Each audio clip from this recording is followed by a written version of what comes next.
Shalom Bapak Ibu, Saudara-saudari sekalian yang dikasihi oleh Tuhan Yesus Kristus. Saya ucapkan selamat datang di ibadah virtual Gereja Yesus Gembala. Sebelum memulai ibadah kita di hari ini, marilah kita berdoa bersama. Ya Tuhan, kami jemaat-Mu pada saat ini berdoa untuk memulai ibadah kami di hari ini. Kiranya Engkau yang memberikan penyertaan dalam jalannya ibadah kami, biarlah hanya nama-Mu saja yang dimuliakan, ditinggikan, dan diagungkan. Basuh dan jamah hati kami, ampuni segala dosa dan kesalahan kami, serta biarlah Roh Kudus-Mu yang memimpin jalannya ibadah kami, sehingga sesuai dengan kehendak-Mu saja. Terima kasih ya Bapa, hanya di dalam nama Tuhan Yesus Kristus kami berdoa dan mengucap syukur. Haleluya, amin.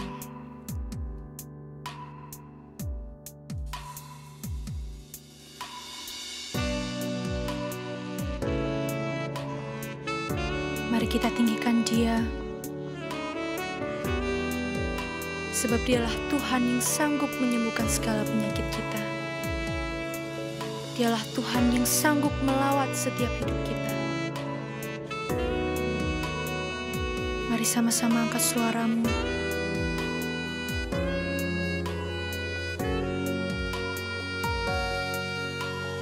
Yesus datang di hidupku,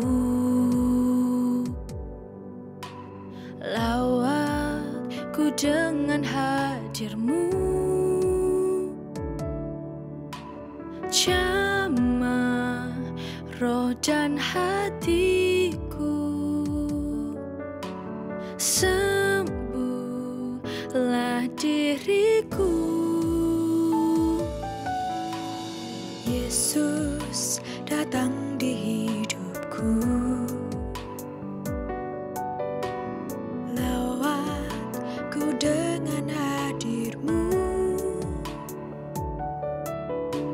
jamah roh dan hatiku,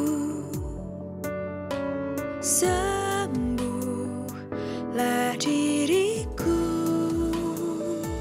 Izinkan ku jamah jumpai di jubah-Mu, Yesus, perkenanan-Mu sembuhkanku, biar ku berserah sujud menyembah-Mu Tuhan,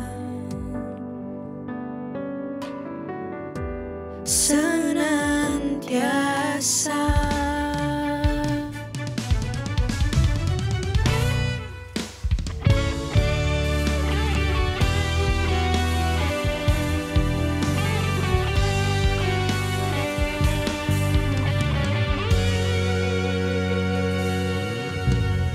Yesus datang di hidupku,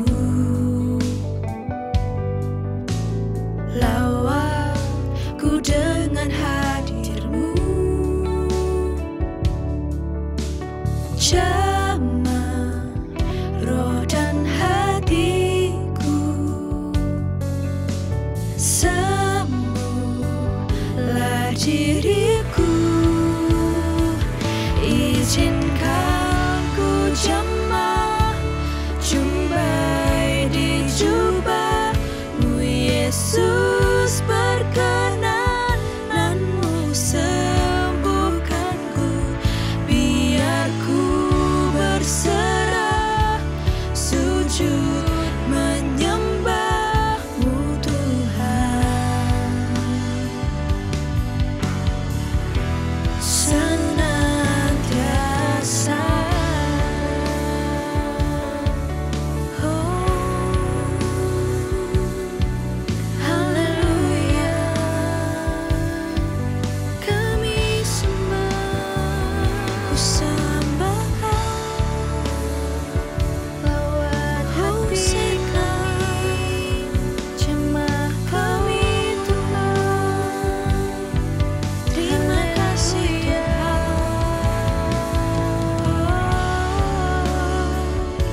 berserah, sujud menyembah-Mu Tuhan.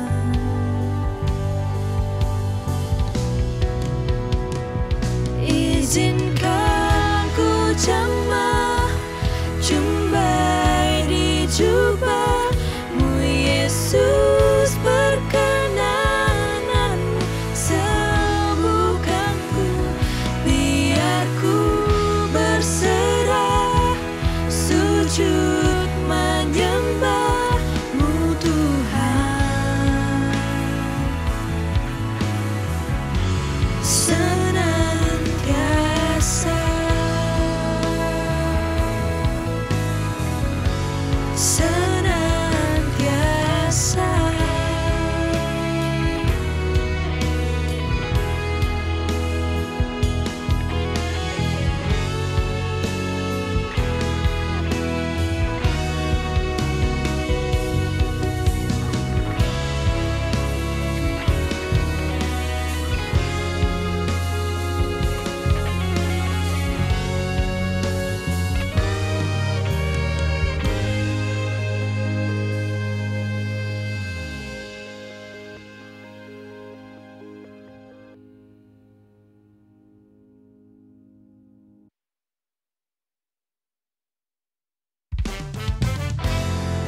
Dialah Yesus Tuhan, kekuatan hidup kita.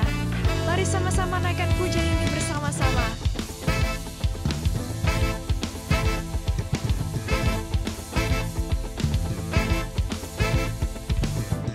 Meskipun musuh di depanku, rintangan menghadang langkahku, ku tahu sungguh Engkau bersamaku.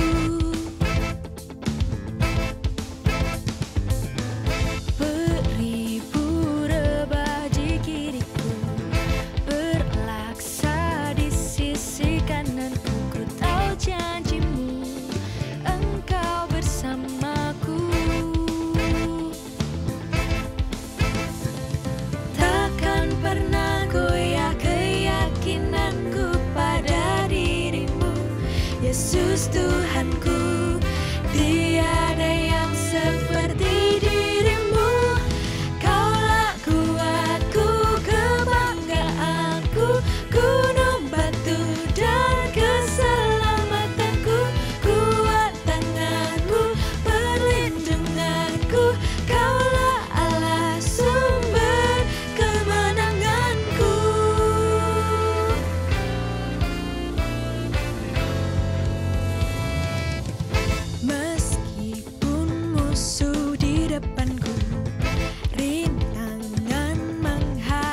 Sungguh Engkau, kota benteng kami.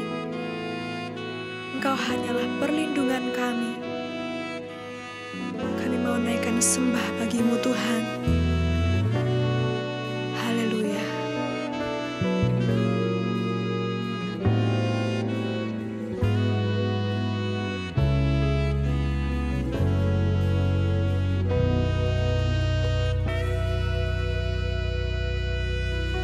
Kau kota bentengku, kubu pertahananku. Kau yang maha tinggi, gunung batu yang ku percayai. Kau kota bentengku, kubu pertahananku. Kau yang maha tinggi, gunung batu yang ku percayai. Walau 1000 rebah di sisiku dan 10.000 di kananku, namun ku takkan takut, sebab Kau bersamaku. Kaulah pelindungku.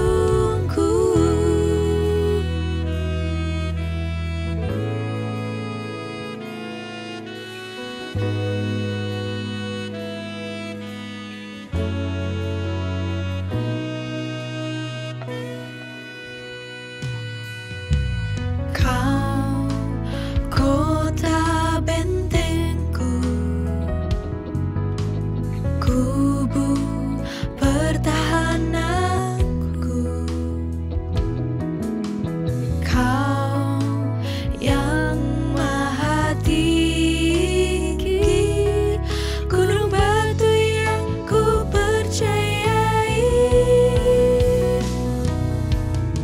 Walau 1000 rebah di sisiku dan 10.000 di kananku,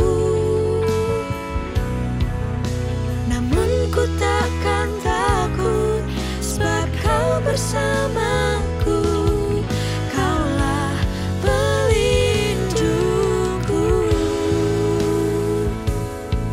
Haleluya, haleluya. Kaulah pelindungku. Kau kota bentengku. Terima kasih Bapa. Haleluya. Kaulah perisaiku.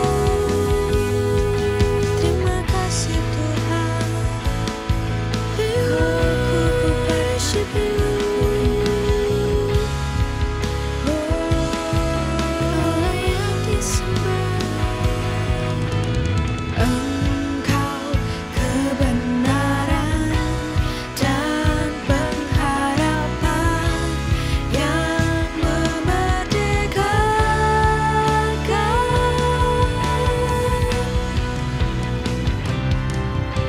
Walau 1000 rebah di sisiku dan 10.000 di kananku, namun ku takkan takut, sebab Kau bersamaku. Kaulah pelindungku. Kaulah pelindungku. Kaulah pelindungku.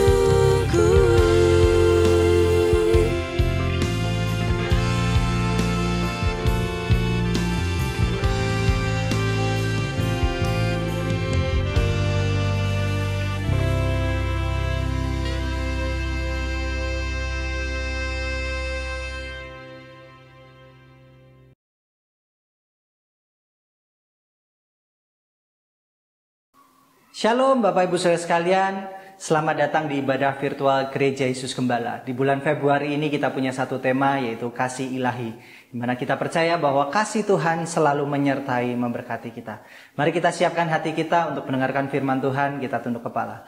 Bapa, dalam nama Tuhan Yesus Kristus, terima kasih untuk kesempatan kali ini. Biarlah setiap kami boleh mendapatkan anugerah-Mu. Berkati hamba-Mu dalam kelemahan keterbatasannya untuk membawakan firman-Mu, sehingga hamba-Mu ini diurapi terlebih dahulu oleh Roh-Mu.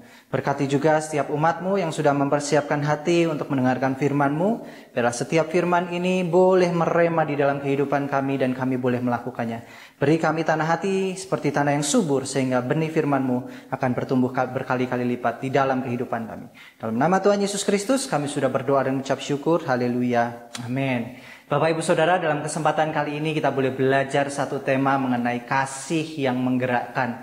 Di dalam kehidupan kita percaya bahwa kasih Tuhan itu sudah menebus kita.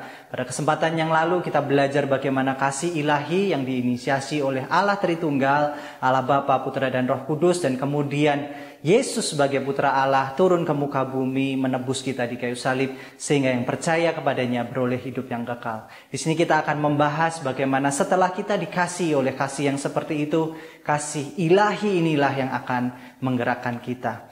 Mari kita buka dalam Efesus pasal 2 ayat 4, 5 dan 10. Dikatakan demikian. Tetapi Allah yang kaya dengan rahmat oleh karena kasih-Nya yang besar yang dilimpahkannya kepada kita, telah menghidupkan kita bersama-sama dengan Kristus, sekalipun kita telah mati oleh kesalahan kita, oleh kasih karunia kamu diselamatkan. Karena itu kita buatan Allah, diciptakan dalam Kristus Yesus untuk melakukan pekerjaan baik yang dipersiapkan Allah sebelumnya. Ia mau supaya kita hidup di dalamnya. Betapa kita boleh mengerti pentingnya kasih ini. Kasih merupakan hal yang esensial, hal yang mendasar, hal yang pokok dalam kehidupan kita. Bukan cuma makan, bukan cuma roti saja, bukan cuma hal-hal yang lahiriah saja yang esensial dalam kehidupan kita. Ternyata kasih memainkan fondasi yang penting dalam kehidupan kita. Karena dikatakan dalam Efesus pasal 2 ayat keempat, tetapi Allah yang kaya dengan rahmat-Nya, oleh karena kasih yang besar dilimpahkannya kepada kita. Tuhan di dalam besarnya, kebesarannya, kedaulatannya, dalam rahmat-Nya yang diceritakan bukan mengenai berkat-Nya, bukan mengenai keadilannya, tetapi justru mengenai kasih-Nya. Di sini kita boleh belajar mengenai kasih Tuhan yang begitu penting dalam kehidupan kita, sehingga setiap kita ini boleh merasakan damai, sejahtera, sukacita Tuhan. Jangan kita pikir bahwa kasih ini bukanlah hal yang penting, Bapak Ibu Saudara. Kasih merupakan salah satu hal yang terpenting di dalam kehidupan kita. Baik itu di dalam kehidupan keluarga, dalam kehidupan gereja, dalam kehidupan kita bekerja, dalam kehidupan kita bersosialisasi. Kasih ini penting sekali. Bagaimana Yesus mengasihi orang tuanya, bagaimana Yesus mengasihi murid-muridnya, bahkan bagaimana Yesus mengasihi jiwa-jiwa. Ini tercermin sekali dalam kehidupan Yesus. Sehingga kita sebagai anak-anak Allah merasakan kasih Tuhan. Dan kasih Tuhan dalam Maleakhi pasal 4 ayat yang ke-6 dikatakan demikian. Maka Ia akan membuat hati bapa-bapa berbalik kepada anak-anaknya, dan hati anak-anak kepada bapa-bapanya. Bapak Ibu Saudara, di sini penutup kitab Maleakhi mencerminkan, mengutarakan, menginginkan kasih yang diperbarui, kasih yang timbul kembali, kasih yang diselesaikan, kasih yang dikembalikan kepada orang-orang percaya. Bagaimana setiap orang percaya ini harus memiliki kasih. Karena di dalam kehidupan kita sekarang kasih ini mungkin sudah luntur sekali.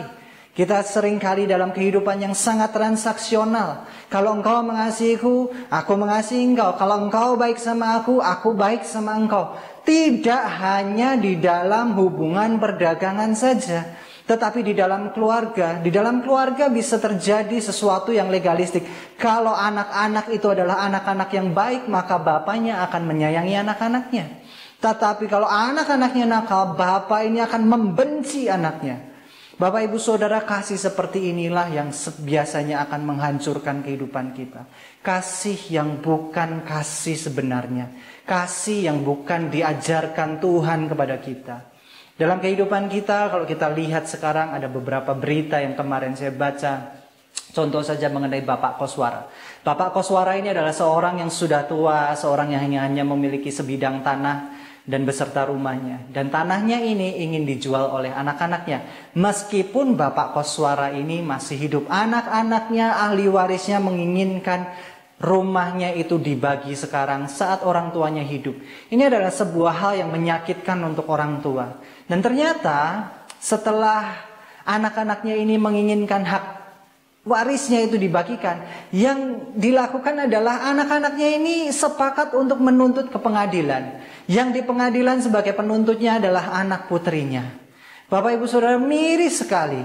Dan saat anak putrinya ini dalam proses pengadilan, persidangan, anak putrinya ini meninggal. Tetapi Bapak Koswara tetap mengatakan, anakku, aku tetap mengasihi engkau. Bapak Ibu Saudara, kasih yang dimiliki oleh orang dunia mungkin bisa jadi kita seperti anak Bapak Koswara itu. Kita melupakan kasih dalam keluarga. Kalau kita lihat bagaimana keluarga sekarang pun bisa merasakan kehilangan kasih, kehilangan kehangatannya. Antara suami dan istri sudah tidak ada rasa kasih, rasa menyayangi.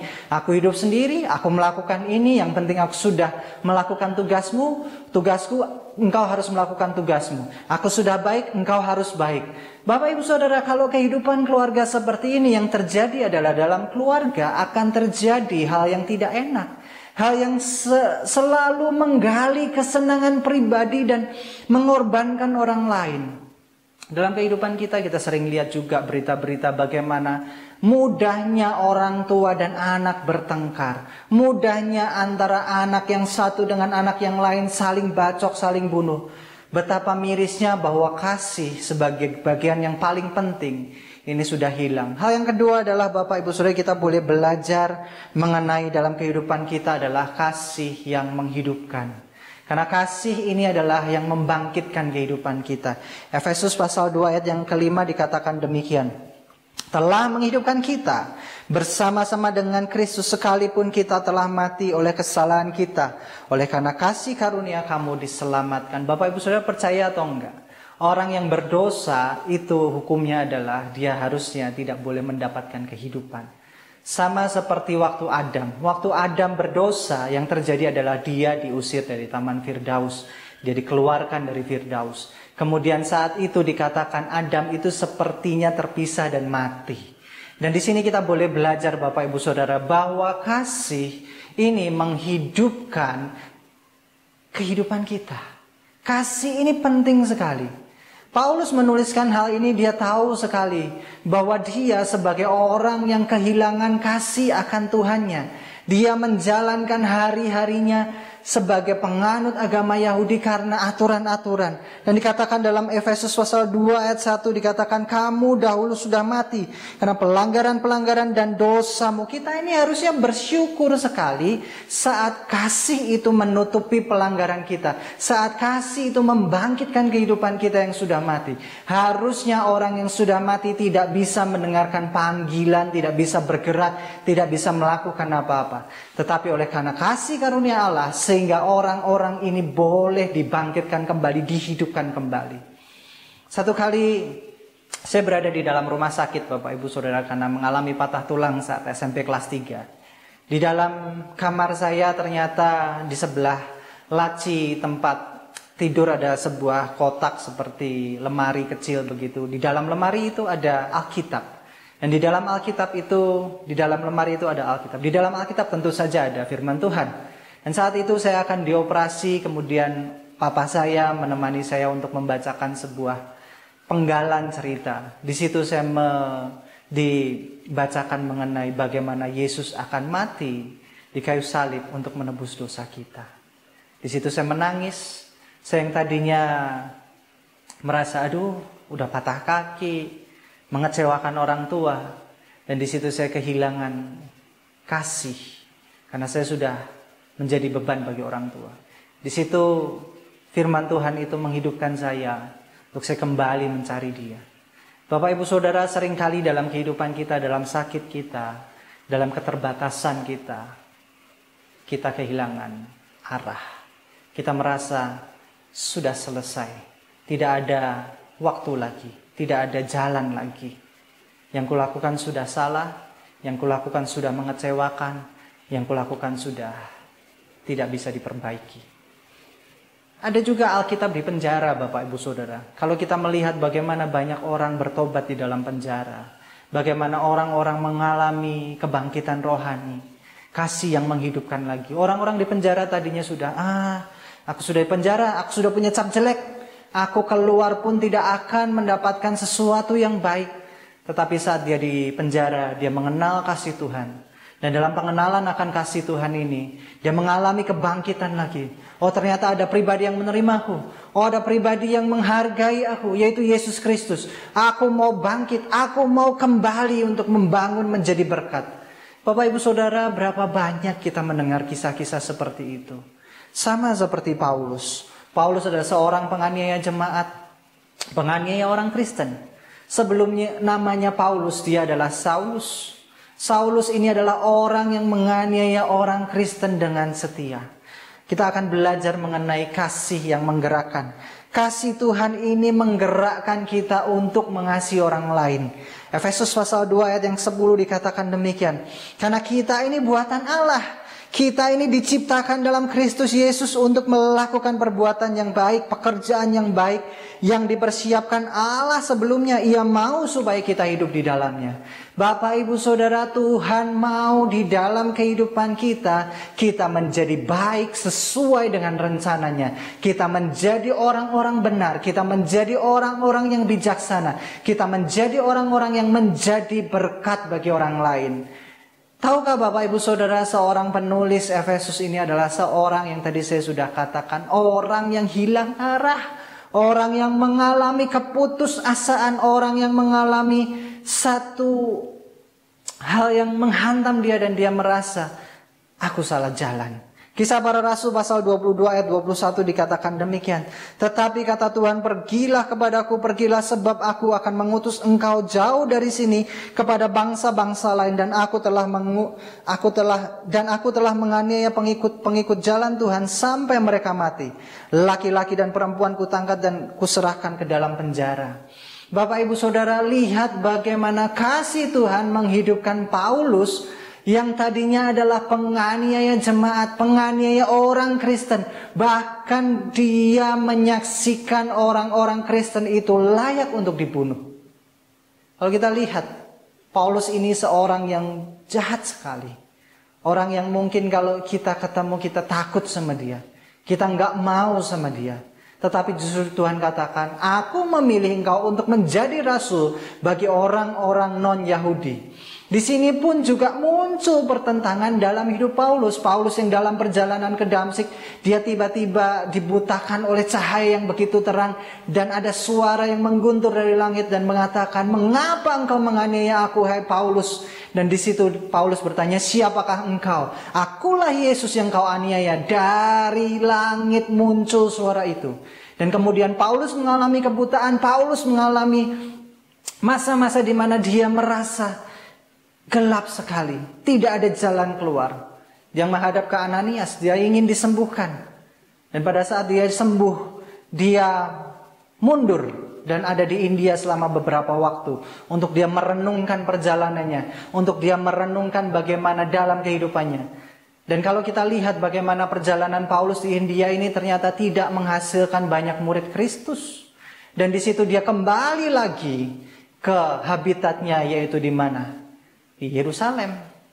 Dan dia bertemu dengan teman-teman sepelayanannya, dengan Petrus, dengan yang lain-lain. Dan saat itu Paulus saat ketemu dengan Petrus dan yang lain-lain, orang yang ada di Yerusalem sebagai pengikut Kristus meragukan bahwa Paulus ini jangan-jangan hanya menyamar. Dan dikatakan, apakah engkau benar-benar Paulus? Apakah engkau benar-benar bertobat? Dan saat itu Paulus menceritakan kehidupannya. Di sini kita melihat Bapak Ibu Saudara, Paulus yang tadinya dalam kehidupannya dia hanya sebagai legalitas aja melakukan semua perbuatan agamawinya.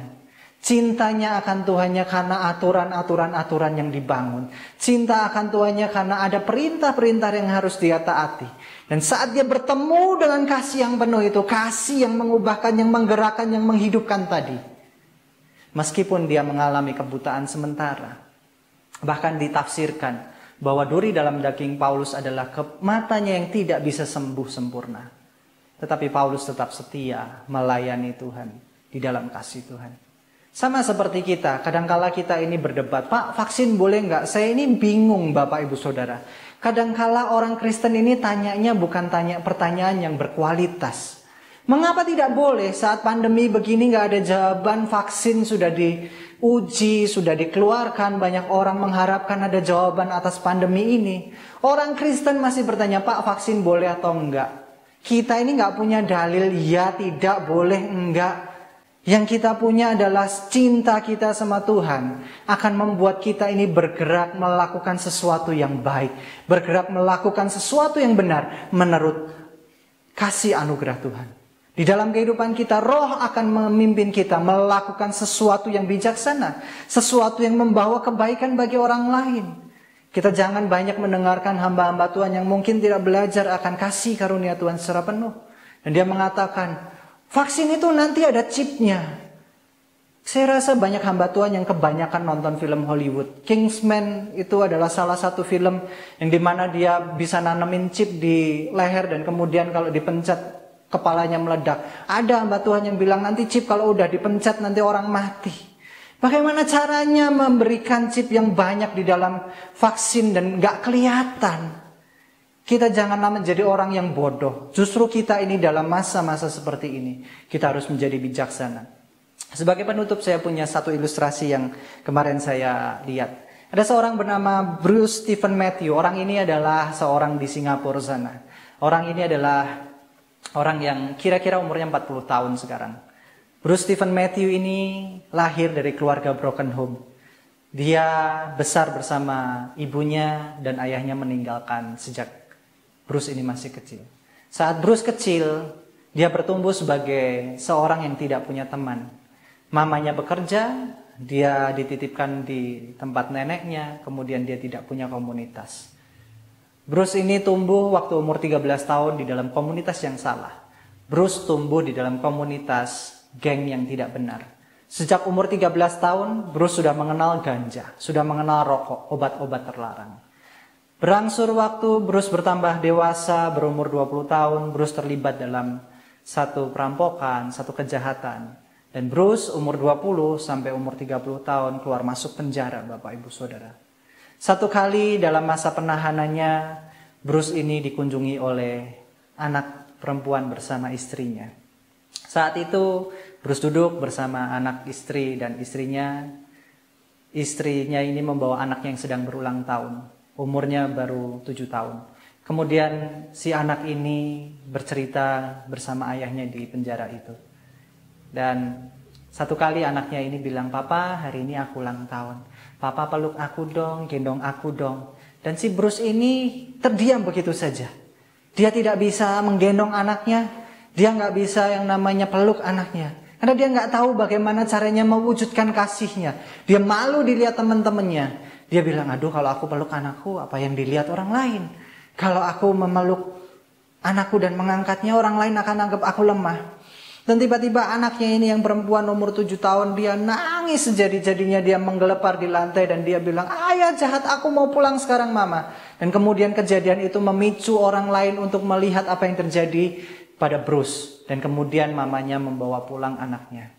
Pada malam waktu Bruce ini ingin tidur, pada waktu dia merasa mengecewakan anaknya, dia bilang begini, aku harus berubah. Aku harus menjadi orang yang baik. Aku tidak mau anakku tumbuh seperti aku, yang kehilangan kasih akan orang tuanya yang tidak mengenal ayahnya. Aku jangan menjadi ayah yang tidak mengasihi anakku. Dan saat itu Bruce berdoa. Ternyata Bapak Ibu Saudara, Bruce ini adalah orang Kristen. Dia memang jarang ke gereja, tetapi pada masa kecilnya sebelum 13 tahun, dia rajin sekolah minggu. Di dalam sekolah minggunya lah ini si Bruce tahu Bapak Ibu Saudara. Dalam kehidupannya, dalam masa-masa itu dia mengenang. Dia ingat, Yesus mengasihiku. Yesus mengasihiku. Dan mulai saat itu Bruce tumbuh sekali dalam kasih yang begitu hangat. Tiba-tiba dia berdoa, Tuhan kuatkan imanku. Tuhan kuatkan imanku. Dan Bruce kemudian juga menjadi, pada waktu itu dia mengambil keputusan, aku mau bertobat. Tuhan mampukan aku. Saat itu dia ambil Alkitab, dia baca Alkitab, dan dia bilang, aku mau berubah. Ternyata Bruce berubah sejak masa itu.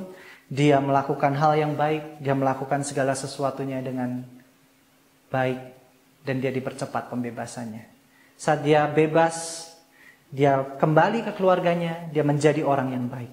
Saat dia sudah dipulihkan, apa yang dikerjakan? Bruce menjadi seorang narasumber bagi anak-anak muda, jangan terjatuh dalam narkoba dan obat-obat terlarang. Bruce menjadi salah satu narasumber di Singapura sekarang. Bapak Ibu Saudara, kita boleh belajar. Kehidupan akan kasih ini boleh menggerakkan kita. Kasih yang seperti apa? Kasih Tuhan yang menebus kita. Sehingga kita ini boleh menjadi umat-umat yang di dalam kehidupan kita sudah dipersiapkan Allah dalam rencananya untuk perbuatan baik. Setiap kita direncanakan Tuhan untuk menjadi baik. Sebagai kesimpulan Bapak Ibu Saudara, kalau Tuhan mengasihi kita, maka kita akan dimampukan untuk berbuat kebenaran dan mengasihi orang lain. Dalam kehidupan kita janganlah lupa untuk menjadi kasih, menjadi berkat bagi orang lain. Mari kita tunduk kepala hamba untuk firman Tuhan saat ini sudah selesai. Bapa, dalam nama Tuhan Yesus Kristus, terima kasih untuk kesempatan kali ini. Biarlah kasih-Mu, anugerah-Mu boleh melingkupi kami Tuhan. Kami percaya bahwa setiap apa yang boleh kami dengar pada kesempatan kali ini, Tuhan yang mengurapi kami untuk ada kasih bersama kami. Kasih-Mu menggerakkan kami, membangkitkan kami. Kami yang sedang dalam keterpurukan, kami yang sedang dalam kebimbangan, kami yang sedang tidak tahu jalan. Tuhan yang pimpin kami, Tuhan yang mampukan kami. Biarlah kami boleh menjadi saluran berkat bagi orang lain. Terima kasih Tuhan, sebentar kami akan berpisah satu dengan yang lainnya. Biarlah berkat rahmat-Mu boleh menaungi kami. Mari kita angkat tangan di hadapan Tuhan, kita aminkan doa berkat ini. Murid Yesus Gembala, terimalah berkat jasmani, jiwani, dan rohani dalam keluarga-Mu, pekerjaan-Mu, studi-Mu, pelayanan-Mu, dan komunitas-Mu. Diberkatilah Engkau dengan kehidupan kekal. Diberkatilah Engkau dengan hikmat ilahi. Diberkatilah Engkau dengan kekuatan dan pengharapan kekal. Diberkatilah Engkau dengan kekayaan dan kemuliaan Tuhan. Diberkatilah Engkau selalu dalam damai sejahtera dan sukacita. Diberkatilah Engkau dalam terang kasih dan iman sejati. Dialah Tuhan yang tidak berubah dari sekarang sampai selamanya, yang menghadapkan wajahnya padamu, menyertai Engkau selamanya untuk memberitakan kabar baik dan kasih sampai ke ujung dunia. Saudara-saudara yang Tuhan Yesus kasihi, terimalah berkat anugerah pemeliharaan kekal dari Allah Bapa, berkat rahmat pemulihan dari Tuhan Yesus Kristus, berkat pertolongan dan penghiburan kekal dari Allah Roh Kudus di dalam kehidupanmu dari sekarang sampai Maranatha. Tuhan Yesus datang kedua kali di dalam kemuliaan. Semua yang percaya katakan haleluya, amin. Bapak Ibu Saudara, ibadah sudah selesai dan biarlah kita tetap ada di dalam hadirat Tuhan selalu. Kita jaga jam doa kita jaga jam baca Alkitab kita, tetap menjadi pribadi yang memberkati. Kiranya kasih Tuhan selalu menyertai, memberkati, menggerakkan kehidupan kita untuk jadi berkat bagi orang lain. Tuhan Yesus memberkati.